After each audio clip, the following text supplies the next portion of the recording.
Baik, Assalamualaikum warahmatullahi wabarakatuh. Perkenalkan, nama saya Marsha. Di sini saya akan mempresentasikan yaitu mata pelajaran Filsafat Pendidikan yang bertema refleksi filosofis terhadap isu seperti humanisasi pendidikan. Baik teman-teman sekalian, di sini saya akan menjelaskan terkait materi yang akan kita bahas di hari ini. Yang pertama, konsep humanisasi pendidikan, student-centered. Pendidikan berpusat pada siswa, menghargai keunikan dan potensi masing-masing individu. Siswa bukan hanya penerima pasif informasi, tetapi subjek aktif dalam proses pembelajaran. Jadi teman-teman, student centered ini yaitu pendidikan ini berpusat pada siswa, yaitu kita harus menghargai keunikan dan potensi setiap siswa masing-masing individu. Kemudian siswa itu bukan hanya penerima pasif informasi, tetapi kita harus menjadikan mereka subjek aktif dalam proses pembelajaran. Baik, paham? Kemudian selanjutnya, kritik terhadap pendidikan konvensional. Banking model. Pendidikan dianggap seperti bank di mana guru hanya menabung informasi kepada siswa. Siswa dianggap sebagai wadah kosong yang harus diisi. Jadi di sini siswa itu dianggap seperti wadah yang harus diisi. Jadi seperti wadah yang kosong, jadi guru tersebut harus mengisi yaitu knowledge, kemudian memberi masukan supaya apa? Supaya wadah ini terisi dengan hal-hal yang positif. Kemudian ketiga, humanisasi pendidikan dalam konteks Indonesia. Relevansi pemikiran Freire, yaitu Paulo Freire tentang pendidikan kritis. Pembebasan sangat relevan dengan konteks pendidikan. Merdeka belajar, pengembangan potensi unik dan budaya dialog. Jadi, menurut Paulo Freire ini tentang pendidikan, yaitu sangatlah kritis. Kemudian, pembebasan sangat relevan dengan konteks pendidikan. Kemudian, untuk poin yang keempat, yaitu dehumanisasi dalam pendidikan, yaitu fokus pada kognitif dan teknis, orientasi pada nilai dan ujian, dan siswa sebagai penyimpan informasi.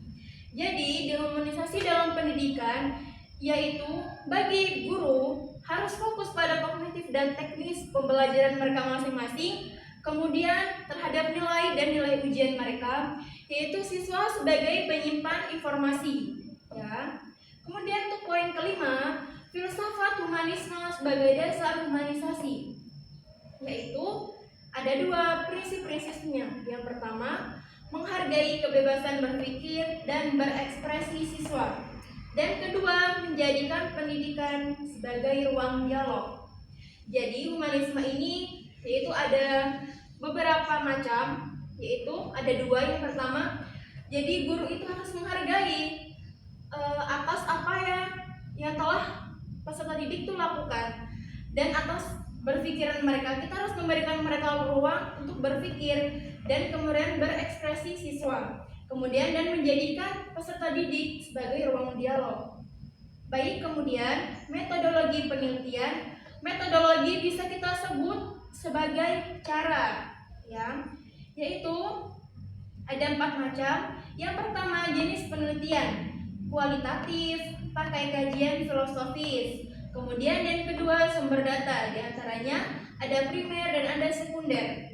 Kemudian ketiga, pengumpulan data, baca buku, jurnal, catat pemikiran tokoh. Kemudian dan terakhir, analisis data, yaitu kita harus menafsirkan pemikiran tokoh, kemudian mengkaji relevansinya. Selanjutnya, inti humanisasi pendidikan.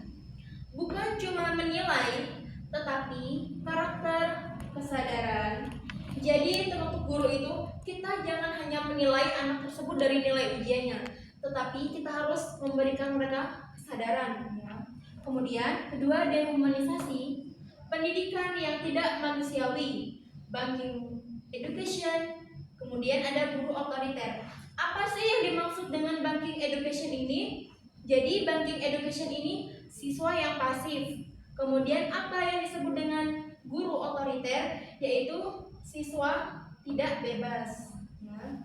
Kemudian selanjutnya di sini ada pemikiran tokoh-tokoh, yaitu yang pertama Freire, yaitu dia memberi gagasan yang pertama yaitu bebasin siswa atau problem casing.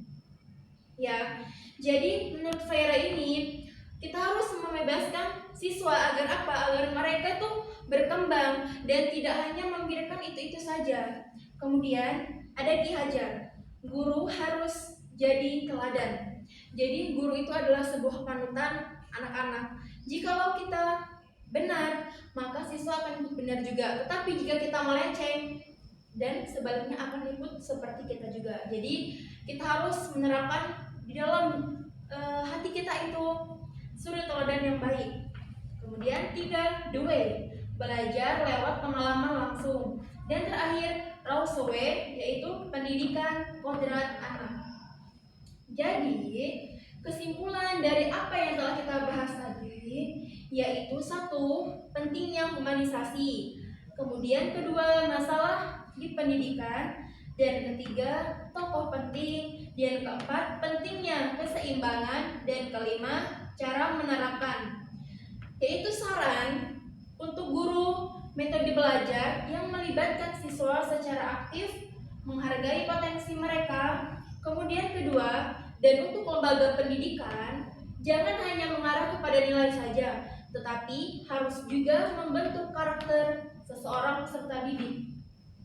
Jadi saran atau kesimpulan dari semua ini, untuk kita sebagai tenaga pendidik, sebagai kita calon guru di masa depan, kita jangan hanya berfokus kepada nilai saja, tetapi bagaimana cara kita membentuk karakter anak peserta didik itu agar mereka bisa mempraktekkan ke masyarakat ke depannya, begitu ya. Mungkin cukup sekian apa yang dapat saya sampaikan kepada teman-teman sekalian. Jika ada kata yang salah atau yang kurang difahami, bisa langsung ditanyakan kepada saya. Baik, dan akhirnya dari saya cukup sekian. Wassalamualaikum warahmatullahi wabarakatuh.